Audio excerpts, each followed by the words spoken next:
Aspirants, I hope you are well and motivated. I welcome you all to the Ticket to Mains program. आज PT 365 series में polity की 6वीं class है. Let's start the discussion. इस lecture के notes आपको Telegram channel पर मिल जाएंगे जिसका लिंक डिस्क्रिप्शन में दिया हुआ है.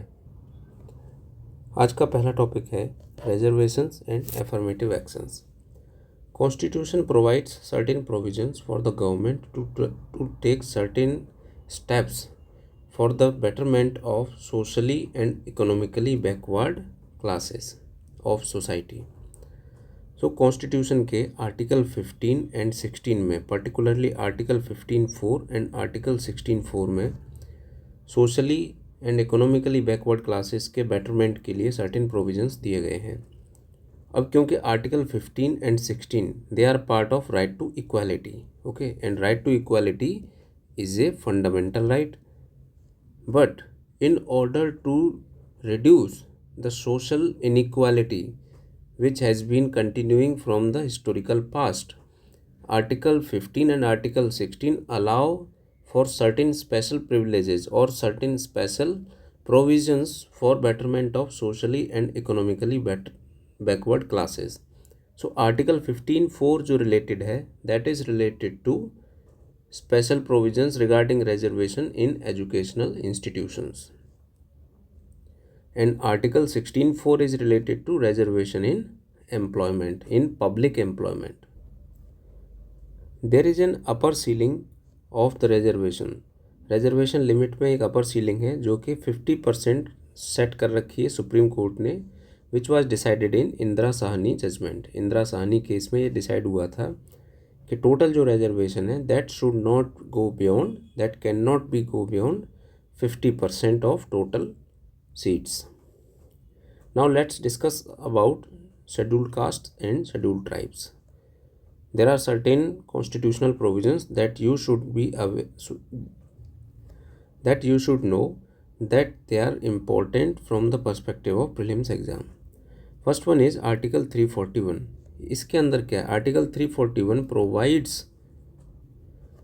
that the President of India has the power to specify scheduled castes in a state or union territory.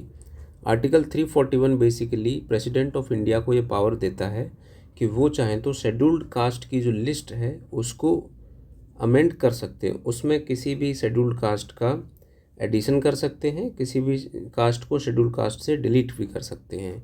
Article 342 किससे रिलेटेड है? The same provision but regarding scheduled tribes.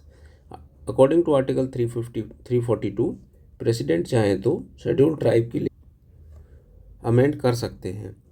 According to article 330 is related to reservation of seats for scheduled castes and scheduled tribes in Lok Sabha. Keep this in mind. Article 332 is related to reservation of seats for scheduled castes and scheduled tribes in state legislative assemblies. Article 243D and 243T is related to reservation of seats for scheduled caste and scheduled tribes in panchayats and municipalities. Article 17 is for abolition of untouchability and prohibition of its practice in any form. Article 17 is also a part of right to equality, which is a fundamental right. Right to equality range from Article 14 से लेके article 18 तक जो fundamental right दिए गए हैं, that come under right to equality.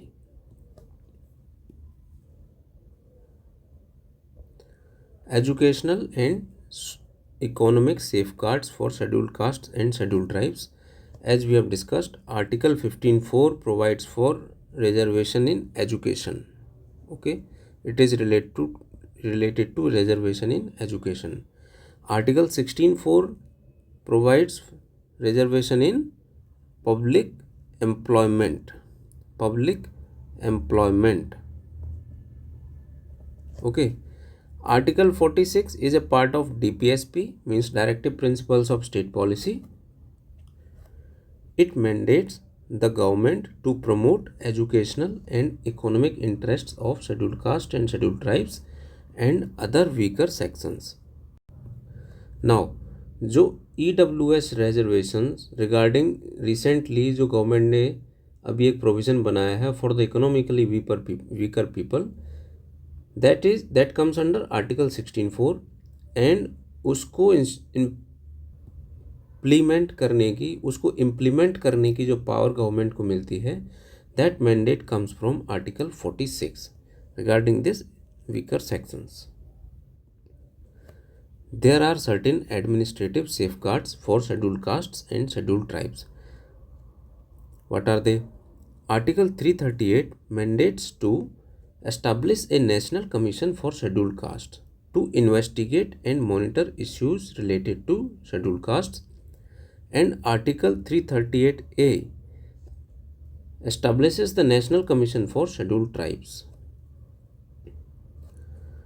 Also, there are certain provisions regarding land and cultural rights. Article 244 provides for the administration of scheduled area. Article 244 किससे related है? Scheduled area and tribal areas under 5th and 6th schedules of the Constitution. Scheduled areas and tribal areas. What is 5th schedule? अभी हमने discuss किया कि 5th and 6th schedules of the Constitution. What is 5th schedule? It deals with the administration of scheduled areas in states other than Assam, Meghalaya, Tripura and Mizoram. होता क्या है, इन 4 state के अलावा कई सारे स्टेट्स में there are certain areas in which certain indigenous tribes, certain scheduled tribes live. Okay, in those areas scheduled tribes live. तो उनके कल्चर और उनके रिसोर्सेस को प्रोटेक्ट करने के लिए सर्टेन एरियाज़ को डिमार्केट किया गया है और उन एरियाज़ को कुछ सर्टेन प्रिविलेजेस दिए गए हैं, कुछ स्पेशल प्रोविजंस हैं उन एरियाज़ के लिए, जिससे कि वहाँ पर रहने वाले शेड्यूल्ड ट्राइब्स को डेवलपमेंट किया जा सके. अब 5th शेड्यूल के अंदर कौन से एरियाज आते हैं? इन 4 स्टेट्स के अलावा जो ट्राइबल एरियाज हैं अलग अलग स्टेट्स में, वो 5th शेड्यूल के अंदर आते हैं. अब बात कर लेते हैं 6th शेड्यूल की. 6th शेड्यूल में क्या है कि it deals with the administration of tribal areas in Assam, Meghalaya, Tripura and Mizoram. कई बार क्या होता है कि ये 4 स्टेट्स हम भूल जाते हैं, हमें याद नहीं रहता कि असम था. असम तो याद रहता है, लेकिन मेघालय एंड मिजोरम में बहुत कन्फ्यूज़न होती है. कई बार लोग क्या करते हैं कि मणिपुर ध्यान रख लेते हैं कि मणिपुर है 6th शेड्यूल में, लेकिन मणिपुर नहीं है. तो इसको सिंपल सा एक ट्रिक है, make my trip to Assam. Make my trip to Assam. Okay. Now there are certain committees associated with scheduled tribes which are खाका committee, Bhuria committee and Lokur committee. इनका बस आप नाम ध्यान रखिए. यूपीएससी आपको क्वेश्चन पूछ सकती है कि following committees are related to what. Okay. Now there is certain procedure for amendment of scheduled caste and scheduled tribe list. अब ये टॉपिक न्यूज़ में क्यों है? क्योंकि रिसेंटली सुप्रीम कोर्ट ने अलाउ कर दिया कि शेड्यूल्ड कास्ट की लिस्ट में सब क्लासिफिकेशन किया जा सकता है. तो अब हम देख लेते हैं कि इसको अमेंड करने के लिए क्या प्रोसीजर है. सबसे पहले क्या होगा, किसी भी कास्ट को अगर शेड्यूल्ड कास्ट या शेड्यूल्ड ट्राइब की लिस्ट में डालना है, एंटर करना है या उसको उससे निकालना है, तो उसके लिए स्टेट गवर्नमेंट पहले एक प्रपोजल तैयार करेगी जो कि वहाँ की जो स्टेट असेंबली है उसके द्वारा पास किया जाएगा. The state and UT proposes inclusion exclusion of a community based on socio economic, historical and anthropological data. उसका अगला प्रोसीजर क्या है कि that proposal will be examined by registrar general of India. After reviewing by registrar general of India, that proposal is reviewed by NCSC and national commission of scheduled tribes and National Commission for Scheduled Castes. After its review, It goes to Union Ministry of Social Justice or Tribal Affairs for approval. If it is approved by the ministry, then that proposal must be approved by the parliament. After parliament approves it, then the president has to make an order for that effect. President को एक order pass करना होगा किसी caste, particular community या caste को SC list या ST list में entry देनी है या उसको डिलीट करना है as per the proposal. So recently Hatti community was included in the scheduled tribe list in 2022. So what is the criteria for inclusion in ST and SC? For scheduled castes there are certain criteria. ये constitution में नहीं दिए गए हैं, लेकिन government की practice के according ये क्राइटेरियाज आउटलाइन किए गए हैं. अब बेसिकली ये क्राइटेरिया ही फॉलो किए जाते हैं. पहला क्राइटेरिया है extreme social, educational and economic backwardness due to practices like untouchability. तो शेड्यूल्ड कास्ट के लिए बेसिक क्राइटेरिया क्या है? Practices like untouchability. And for scheduled tribes what are the criterias? First one is primitive traits, second one is distinctive culture, third one is geographical isolation, fourth one is marginalization. Any addition or deletion in the list of scheduled castes and scheduled tribe requires constitutional amendment, but subclassification of scheduled caste and scheduled tribe does not. The Hatti community of Himachal Pradesh, the Hatti community is related to Himachal Pradesh, was recently included in the scheduled tribes list in 2022, but it has not yet been classified as particularly vulnerable tribal groups. अभी हम discuss कर लेते हैं कि ये क्या होते हैं, particularly vulnerable tribal groups क्या होते हैं. So particularly vulnerable tribal groups are a subset of scheduled tribes. इनको डिजिग्नेट करने का एक क्राइटेरिया होता है. इसके अंडर कुछ 5 या 6 क्राइटेरिया हैं.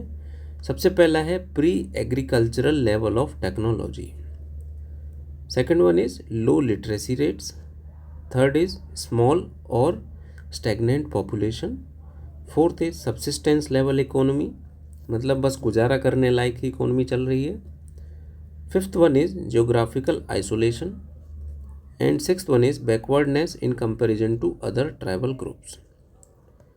There are 75 PVTGs, 75 particularly vulnerable tribal groups identified across India, which are spread over 18 states and union territories.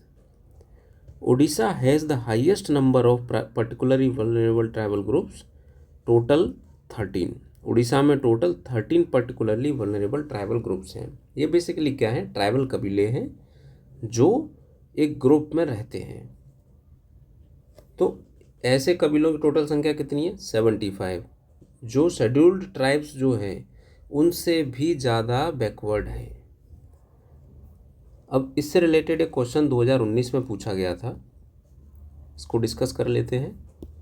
Question था consider the following statements about particularly vulnerable tribal groups in India.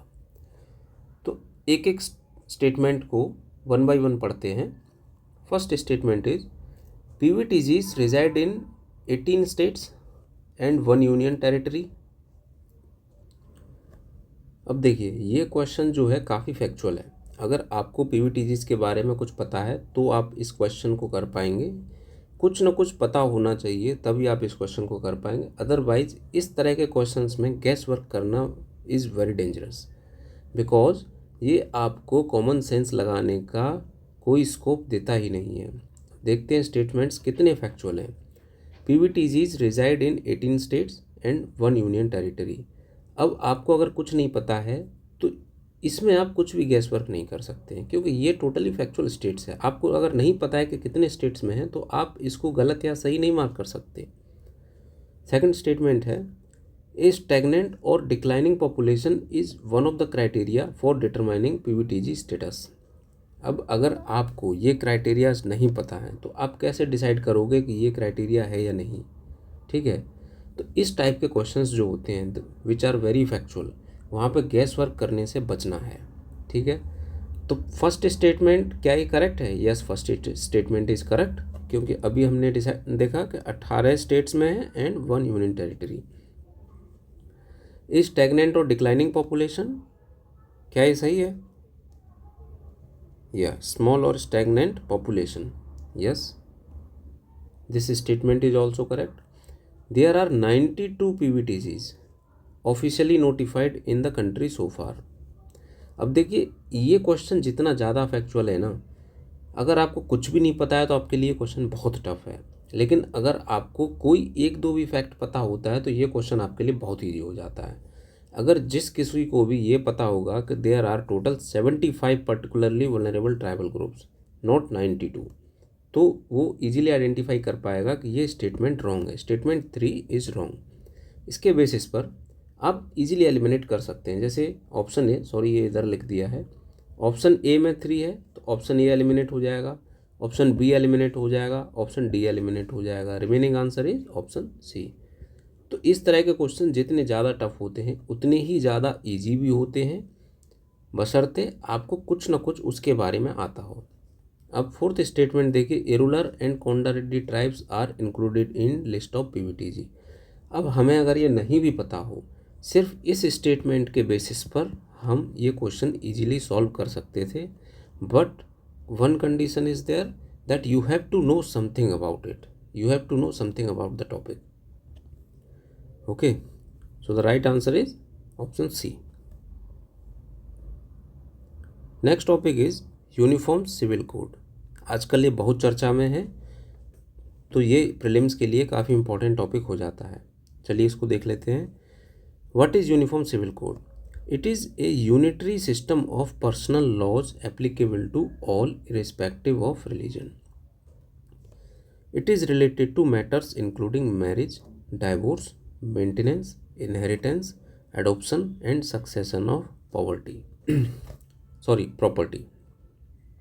देखिए, present पे अभी क्या situation है कि Muslims के लिए तो regarding marriage, divorce, adoption and many other personal things, Muslims के लिए अलग रूल है, हिंदूज़ के लिए अलग एक्ट्स हैं, और अदर कम्युनिटी क्रिश्चियंस वगैरह के लिए इनके खुद के पर्सनल लॉज फॉलो किए जाते हैं।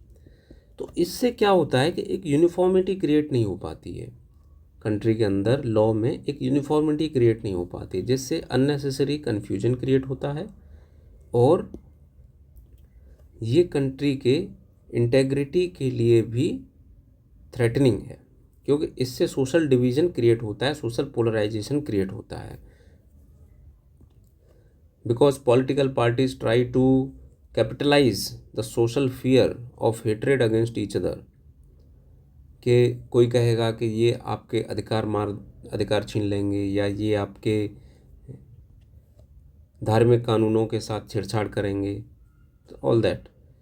इसीलिए जो कॉन्स्टिट्यूशनल मेकर्स थे, जो मेकर्स ऑफ द कॉन्स्टिट्यूशन थे, उन्होंने पर्टिकुलरली ये डिसाइड किया कि आफ्टर सर्टेन टाइम इंडिया के अंदर एक यूनिफॉर्म सिविल कोड होगा, जिससे सारे personal matters like marriage, divorce, maintenance, inheritance, adoption and succession of property govern किए जाएंगे। So it is given under article 44 under part 4, that is DPSP, means DPSP. It directs that states shall endeavor to secure citizen a uniform civil code throughout territory of India. तो ये ध्यान रखिएगा, article 44 के अंदर दिया गया है। At present the Hindu succession act 1956 governs Hindus, Sikhs, Jains and बुद्धिस्ट्स।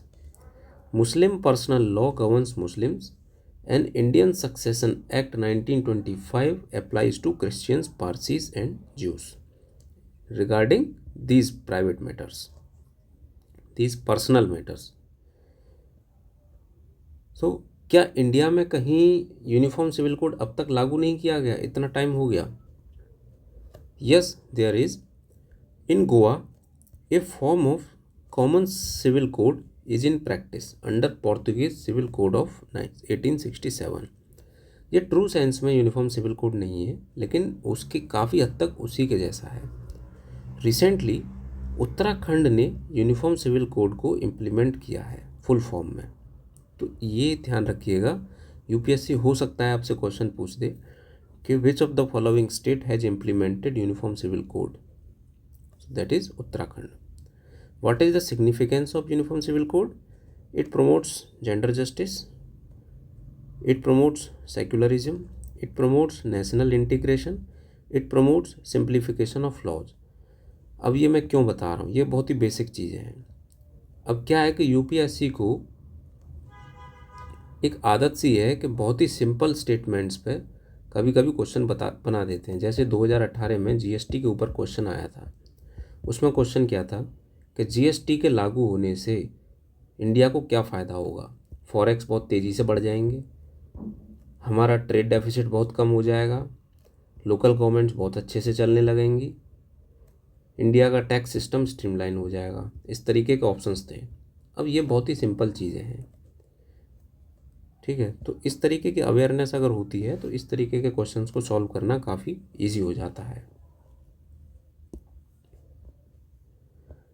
Let's discuss next topic. Next topic is personality rights. Personality rights क्या होते हैं? जैसा कि नाम से पता चल रहा है, personality rights, these are the right of a person to protect his or her personality including name, voice, signature, images or any other feature easily identified as markers of personality. जैसे कि अमरीश पुरी एक काफ़ी लेजेंडरी एक्टर रहे हैं। अब अमरीश पुरी की जो आवाज़ है वो यूनिक है। अब अमरीश पुरी की आवाज़ हम कहीं भी सुनते हैं तो हमें किसी को हमें ये बताने की ज़रूरत नहीं है कि अमरीश पुरी की आवाज़ है, क्यों, लेकिन हम डायरेक्टली पहचान लेंगे कि ये अमरीश पुरी की आवाज़ है। तो इस तरीके के आइडेंटिफाई जो मार्कर्स ऑफ पर्सनैलिटी हैं उनको प्रोटेक्ट करने की जो राइट है वो है right to personality. The right to personality is covered under right to privacy which is covered under article 21 and right to property. कौन सी property? This property is intellectual property. Intellectual property because आपकी sound भी एक intellectual property है, आपकी voice जो है, आपकी इमेजेस जो जनरेट हो रही हैं वो एक इंटेलेक्चुअल प्रॉपर्टी है जो कि कॉपीराइट एक्ट से कवर्ड होती हैं, जो कि कॉपीराइट एक्ट से प्रोटेक्ट करी जाती हैं। नेक्स्ट टॉपिक है राइट टू बी फॉरगॉटन। ये टॉपिक इम्पॉर्टेंट अभी क्यों है? क्योंकि रिसेंटली पार्लियामेंट ने एक digital personal data protection act को पास किया है। इसके under right to be forgotten का काफ़ी डिस्कशन हुआ था। इस वजह से ये टॉपिक काफ़ी इंपॉर्टेंट हो जाता है for the upcoming prelims exam. अब इससे रिलेटेड यूपीएससी आपसे किस तरीके का क्वेश्चन पूछ सकती है? यूपीएससी सिंपल पूछेगी कि राइट टू बी फॉरगॉटन क्या होता है, या फिर वो पूछ सकती है कि क्या right to be forgotten is included as a part of right to life, part of right to life under article 21। Yes, it is a part of right to life. लेकिन राइट टू बी फॉरगॉटन क्या होता है? It is regarding protection of personal data. It means erasure of data when data is not required or the purpose of the data is served. Suppose आपने किसी telecom company से एक SIM card खरीदा। अब इस सिम कार्ड के लिए आपने अपनी आईडी दी, आधार कार्ड दिया या पैन कार्ड दिया, जो भी है। अब आपने उस सिम कार्ड को रिजेक्ट करके कुछ समय यूज करने के बाद उस सिम कार्ड से कहीं और पोर्ट कर लिया। अब ये जो पुरानी कंपनी है उस कंपनी के पास आपका डाटा स्टोर करके रखने का कोई पर्पज़ नहीं है, क्योंकि सिम कार्ड तो आपने अब यूज करना बंद कर दिया है, पोर्ट कर लिया। तो इस कंपनी के पास में अब आपका डेटा स्टोर करके रखने का कोई पर्पज़ नहीं है। अब आपके डेटा का कोई मिस यूज ना हो इसलिए ये प्रोविज़न लाया गया है, right to be forgotten. But unfortunately the latest Digital Personal Data Protection Act does not mention the right to be forgotten, but in other jurisdictions in European Union and USA, this right is given to the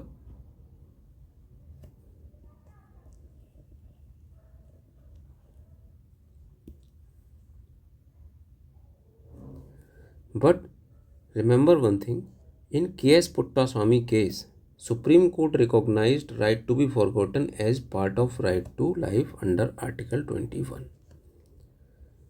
Next one is inner line permit. ये क्या होता है? It is an official travel document issued by the government that allows Indian citizens to travel into protected areas for a limited period. कुछ ऐसे states हैं India में जहाँ पे सबको फ्रीली जाना अलाउड नहीं है। कुछ ऐसे एरियाज़ हैं जो प्रोटेक्टेड एरियाज़ हैं that are near our international borders, जहाँ पर सभी को फ्रीली जाना अलाउड नहीं है, उसके लिए उन्हें परमिट की रिक्वायरमेंट होती है। तो the ILP system aims to regulate movement near India's international borders. The states under ILP are Arunachal Pradesh, Mizoram, Nagaland and Manipur. तो ये जो स्टेट्स हैं इंडिया के बेसिकली ये बॉर्डर स्टेट्स हैं। तो ये अरुणाचल प्रदेश, ये जो बॉर्डर स्टेट्स हैं ये इनर लाइन परमिट स्टेट्स हैं। ठीक है, ये आप ध्यान रखिएगा, ये जो बॉर्डर स्टेट्स हैं ये इनर लाइन परमिट स्टेट्स हैं। तो अरुणाचल प्रदेश, मिजोरम, नागालैंड एंड मणिपुर। अगर आपको ये याद न रहे तो इसको सिंपल एक ट्रिक है, आप याद रख सकते हैं, अपना मामी। अपना अरुणाचल प्रदेश, नागालैंड, मणिपुर एंड मिजोरम, अपना मामी। क्या ILP सब लोग अवेल कर सकते हैं? नहीं। NRIs and PIO card holders means persons of Indian origin card holders and OCI card holders को ILP अलोकेट नहीं किया जाता है, ILP इशू नहीं किया जा सकता है। दे रिक्वायर ए प्रोटेक्टेड और restricted area permit to visit these states. What is this protected area permit?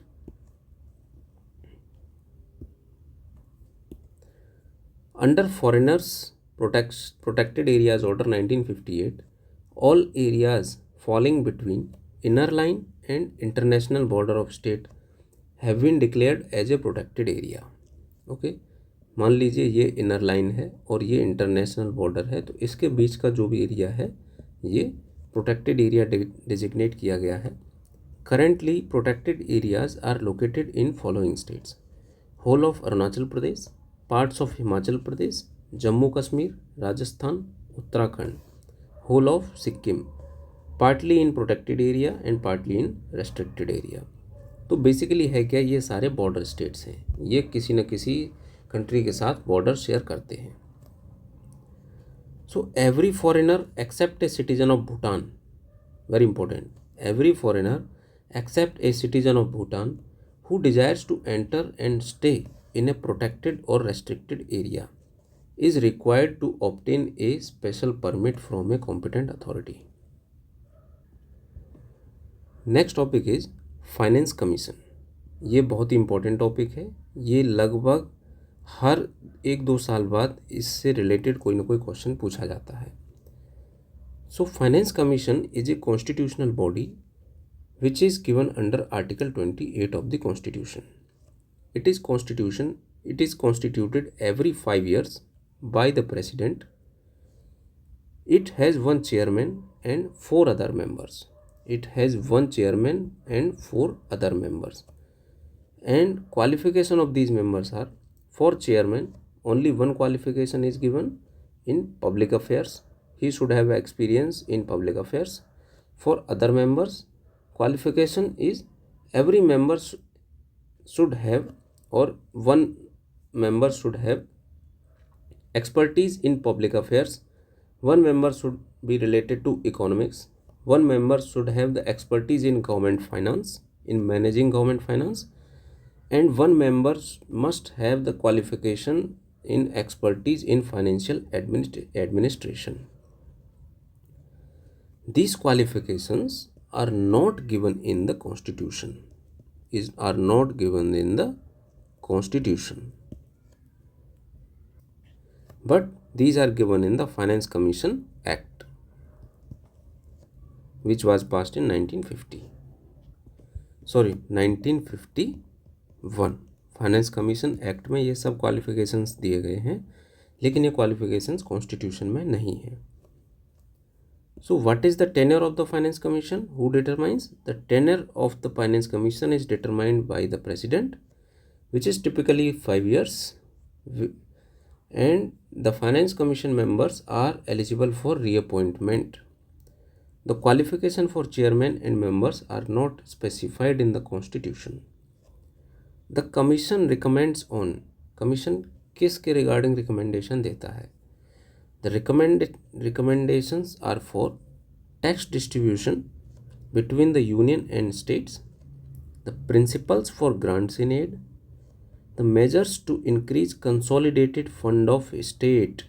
Remember, state, India नहीं है, consolidated fund of state, financing disaster management initiatives, and other areas assigned by the president.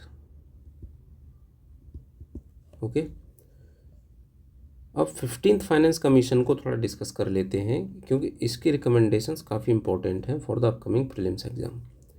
The recommendations of 15th finance commission are the share of states in central taxes, which is known as vertical devolution. Vertical devolution means centre से लेके states के बीच में कितना share होगा total revenue का, वो होगा 41% of total revenue. Okay, 41% of total tax collected. What is the criteria for horizontal devolution? Horizontal devolution क्या है? देखिए, टॉप पे तो सेंटर है, नीचे है स्टेट्स. अब स्टेट्स कितने हैं टोटल, है ना, 28. There are 28 states total. तो ये सब एक ही फुटिंग पे हैं. इनके बीच में between these states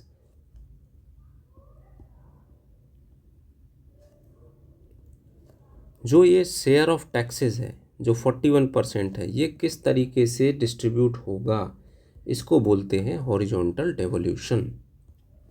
okay, so 15th finance commission set certain criterias for horizontal devolution. अब इसमें क्या है? Income distance. इनकम डिस्टेंस क्या होती है कि it is the difference between the income between the states. Suppose Maharashtra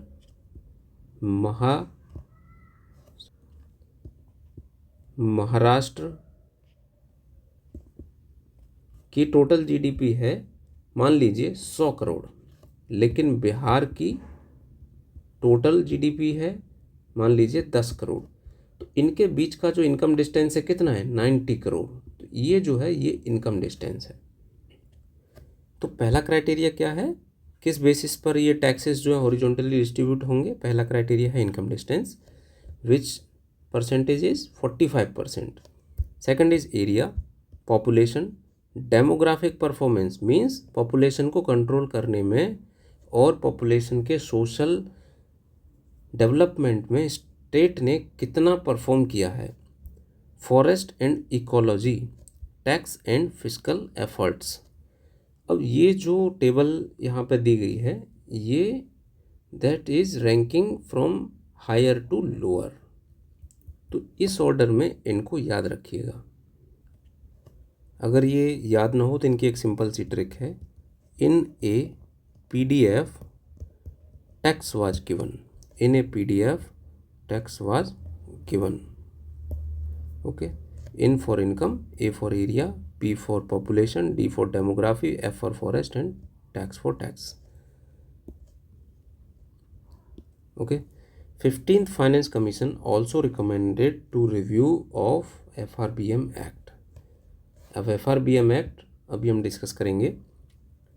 grants in aid, next is grants in aid. Centre provides certain grants in aid to states which is provided under article 275 of the constitution।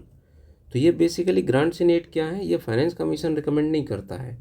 Central government चाहे तो अपनी मर्जी से किसी भी state को depending upon its requirement and it's state of development, central government चाहे तो किसी भी स्टेट को ग्रांट्स इन एड दे सकती है addition to this 41%। Now borrowings. As per Article 292, Union government can borrow from abroad, but state government cannot borrow from abroad. Domestic से तो दोनों अब्रोड कर सकती हैं, लेकिन union government can borrow from abroad but state government can not. Also if a state is already indebted to union, अगर किसी state के ऊपर सेंट्रल गवर्नमेंट का ऑलरेडी कर्जा है तो उसको और ज़्यादा मार्केट से उधार लेने के लिए पहले सेंट्रल गवर्नमेंट की, यूनियन गवर्नमेंट की परमिशन की ज़रूरत पड़ेगी। ठीक है, ये सिंपल सा फैक्ट है, इसको बस ध्यान रखिएगा। चलिए अब इससे रिलेटेड एक क्वेश्चन डिस्कस कर लेते हैं। पहला क्वेश्चन है, ये 2000 में पूछा गया था, सन 2000। The primary function of finance commission in India is to, statement by statement पढ़ते हैं। Statement A is distribution of revenues between the centre and states. ये हमें पता है सही है, लेकिन आगे के स्टेटमेंट्स भी देख लेते हैं, क्या पता और इससे ज़्यादा सही है, क्योंकि हमें मोस्ट सूटेबल आंसर ढूंढना होता है। Second statement is prepare the annual budget.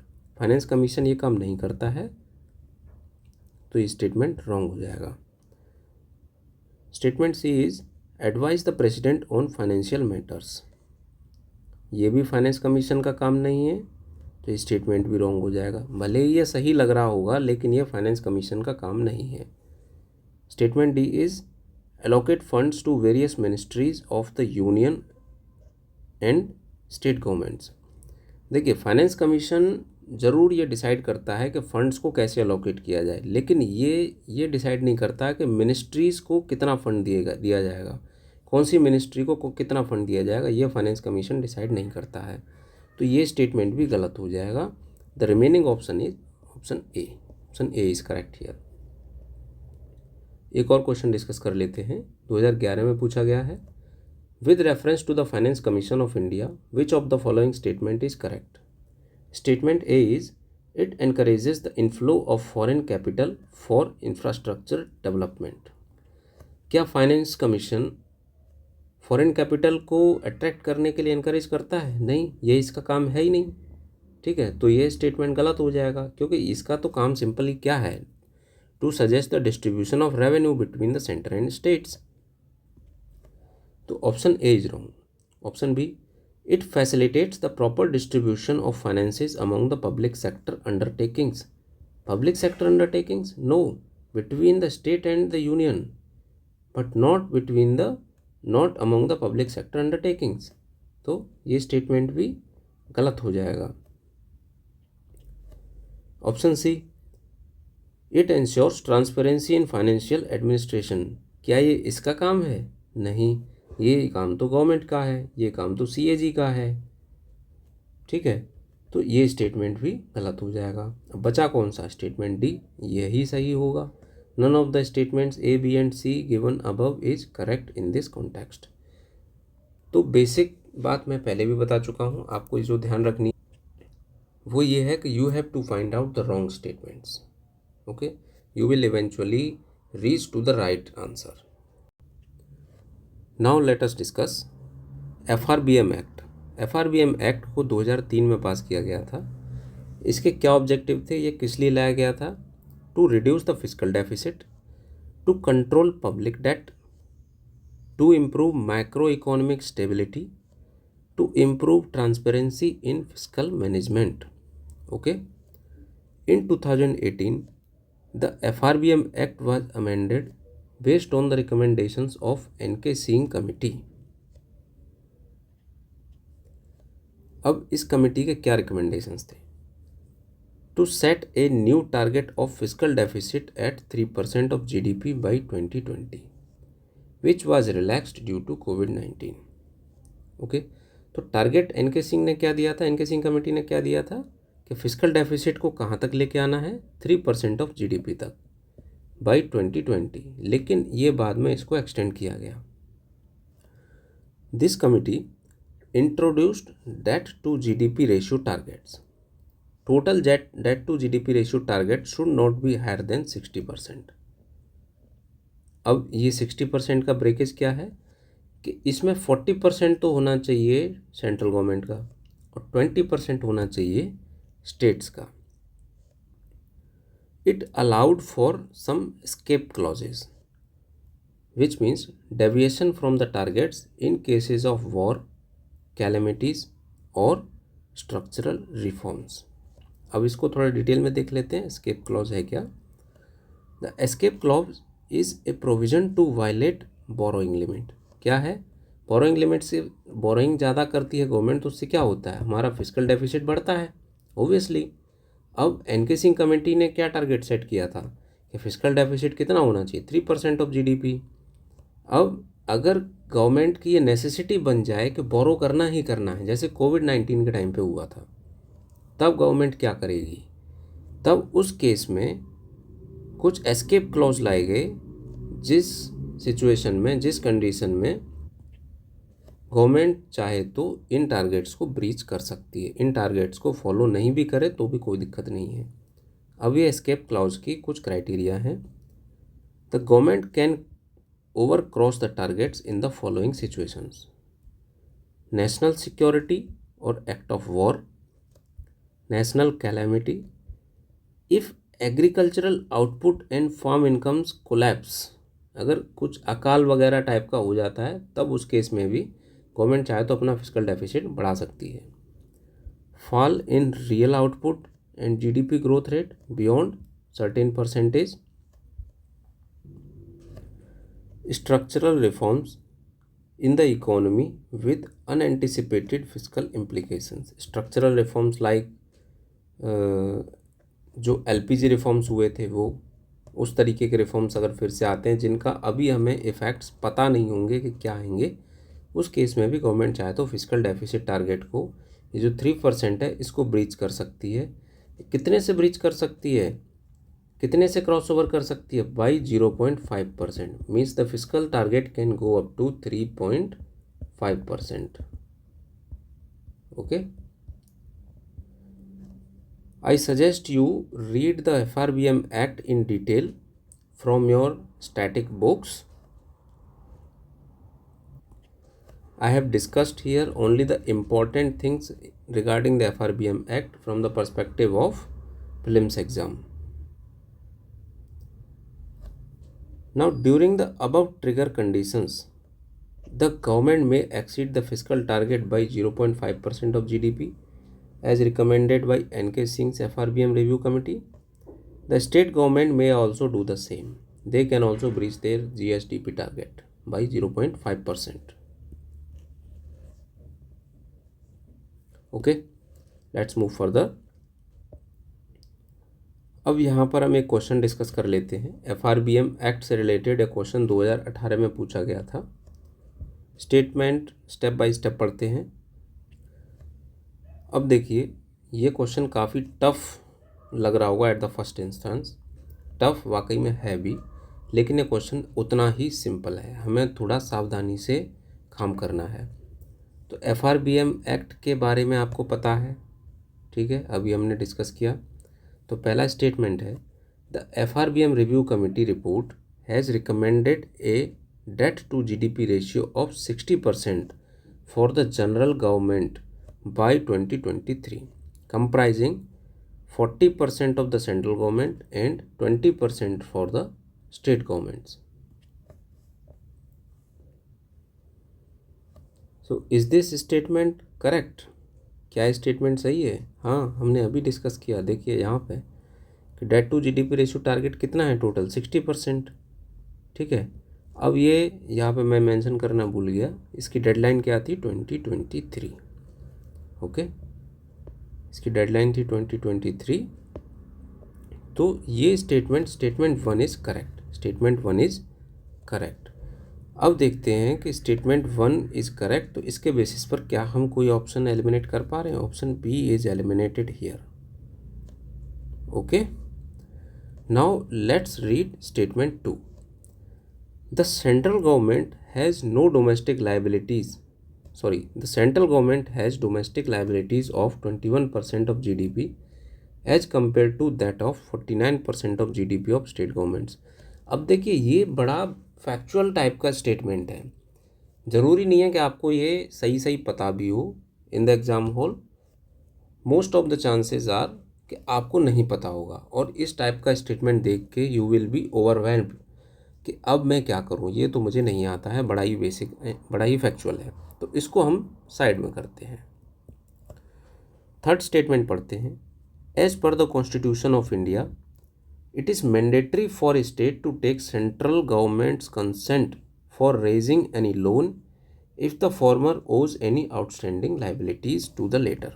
Means अगर स्टेट गवर्नमेंट के ऊपर सेंट्रल गवर्नमेंट का ऑलरेडी एक लोन है, तो स्टेट गवर्नमेंट को फर्दर लोन लेने के लिए किसी थर्ड पार्टी से सेंट्रल गवर्नमेंट से परमिशन लेना पड़ेगा।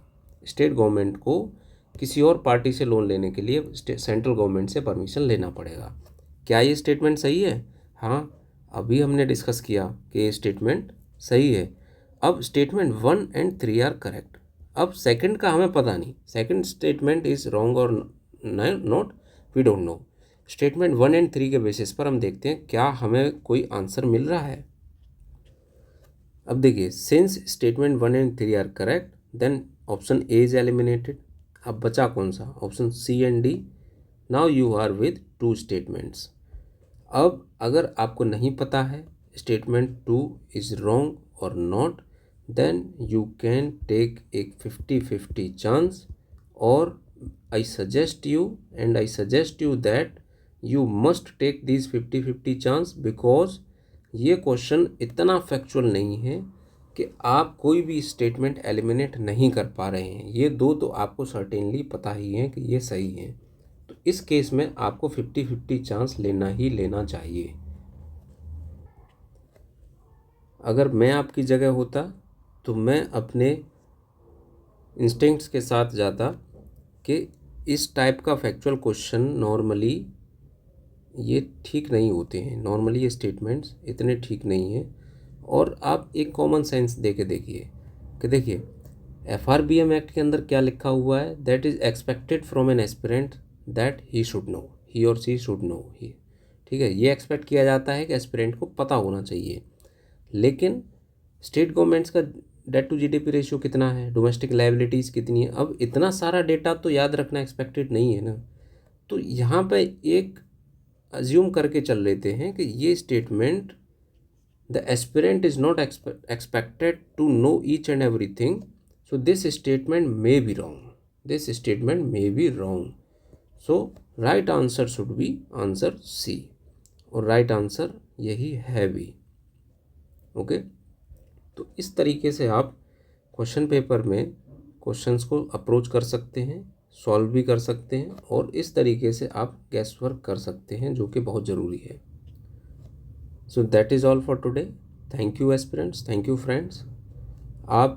आपने अगर अभी तक इस चैनल को सब्सक्राइब नहीं किया है तो please subscribe the channel and share the video as much as possible. इसके PDF नोट्स आपको टेलीग्राम चैनल पर मिल जाएंगे। See you in the next video. Till then, stay healthy, stay motivated, keep practicing previous year questions, keep revising. Thank you all.